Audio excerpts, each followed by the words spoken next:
Yeah, and I think, Jens, that's a great point and sort of a segue in terms of just chatting about the name quickly and how we came about with naming the business. And it is exactly that, is because you've got sort of three generations, Generation X, Generation Y, and Generation Z. And whichever way you look at it, it's how do we create a space where there's collaboration between all of those generations? Because, I think, going back to reverse mentorship quickly is a lot of people think when you say the word mentor is that you're asking someone to give you direction and to guide you around certain things. But mentor relationships, and a lot of mentors out there will testify to this, is that they've learned a lot from their mentees or the people that they've been mentoring, as much as the knowledge that they've transferred into that space. And so while we are using a reverse mentor model, we acknowledge that we've got a hell of a lot to learn from the leaders of today.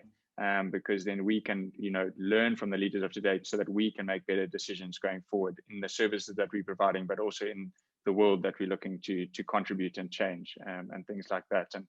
so, yeah, going back to the name quickly and just talking quickly about how that came about and why we feel it's important is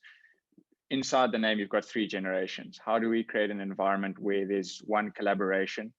there's a learning culture that's established, and there's also a culture of experimentation, because I think that, we've done certain things in a way up until now. And Jens, you touched on it briefly in terms of the way that consultants have worked through the world and the skills and services that they've brought to the space. And that's sort of something that we're looking to shift and change up a bit, is that we're saying we might not have all the answers for you right now, but give us an opportunity to get into that space and craft and work with you to better understand what you're trying to solve and how you're going about it, because that then talks to the arm of experimentation that I'm sure we'll get to in later conversations around how we're trying to build that out.